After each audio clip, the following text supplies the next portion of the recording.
The woke culture gets fucking Wukonged in the latest developments that followed after a recent review written by Samar Abedian, who served as a senior journalist for Screen Rant. Her review caused so much backlash in the gaming community that the author's name was removed from the review due to her safety. Samar even went as far as to go into hiding by removing many of her socials. The cause of the backlash was due to an opinionated stance that the game, and even worse, that the developers themselves were misogynistic, leading her to score the game a 3 out of 5 and deducting points from the review based on, and I quote, lacking in inclusivity and diversity. By and large, because the game apparently doesn't portray any female characters. Again, based on her in-depth knowledge of having played chapters 1 and 2. Really? This is where journalism is going now. This is a valid criteria for game reviews.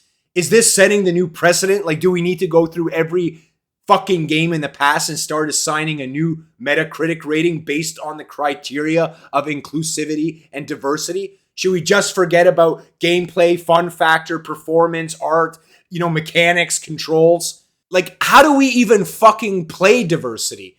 Like, damn, if only that game was inclusive and diverse enough, I would have bought it. Said no one the fuck ever. Should every game design document now just include inclusivity and diversity as part of their development cycle? Like, it needs one gay man, one trans, one of every race. Like, where do we even fucking draw the line?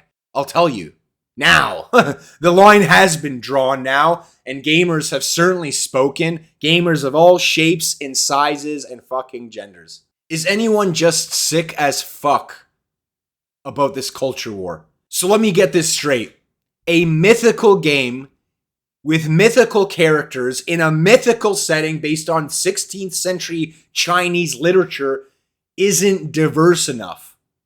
For fuck's sakes, it is a shape-shifting fucking monkey that takes on the forms of the monsters that he kills.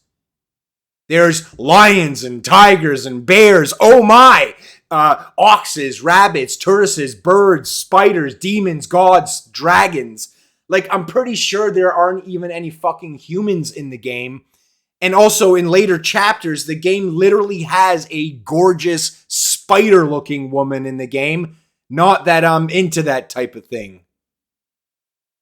So the whole mythology of the game is based on one of the 4 great classical novels of Chinese literature, Journey to the West, written by Wu Shenggen. Hopefully that wasn't fucking butchered.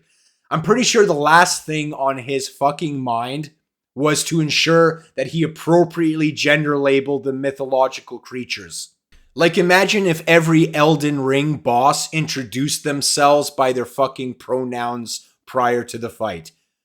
I am Godric, he, him. I am the Lord of all that is golden.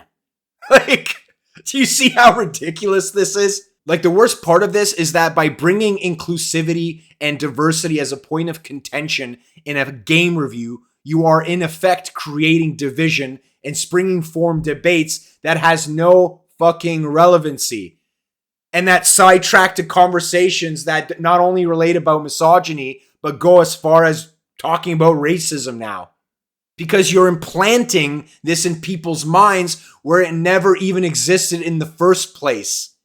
Like, I'm seeing Reddit threads diverting to conversations on whether having a full black cast is inclusive or diverse enough if there are no white people in it, or vice versa.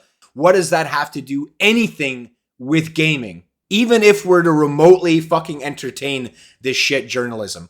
If Black Panther is diverse for a full black cast, then why isn't a full Asian cast considered diverse as well? Let's keep going, shall we? Like, how do we know that that big, beautiful brown bear in the game isn't even gay? Huh? Very presumptive of you, huh? Assuming that they're straight, how dare you? Not stupid enough? Okay, let's get even dumber.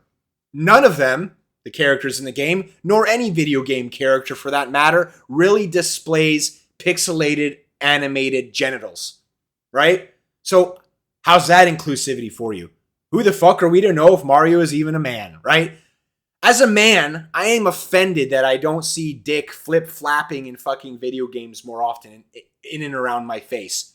Like, how the fuck do I know how to classify you then? Right? Like, you see how ridiculous I'm already sounding and how broad and misinterpreted the range of inclusivity and diversity brings forth to a fucking conversation that shouldn't have been in there in the first place? Because fuck reviewing a game based on gameplay. And this by far is the worst part, but Samar even went as far as accusing the game's developers of having eternal practices that were misogynistic and that this was somehow reflected in the game, and thereby this proves that the accusations were valid. Like, even if it was void of any fucking actual evidence. This is probably the most disgusting behavior and like complete opposite of what good journalism should be. I am absolutely stoked to play Black Myth Wukong, and I can't wait to play a game where its environments and story is so well integrated in ancient Chinese culture. It's honestly nothing I have ever seen or experienced, and to me, nothing can be more diverse than that. So feel free to leave it in the comments. Do you agree? Do you disagree? What do you think? And feel free to leave a like and subscribe. Definitely helps me a lot. This is a buy for me. Even if it's only just to support the developers and putting an end to these disgusting accusations. Hopefully, outcasting feminism from video games forever. Period. Later, jack-offs.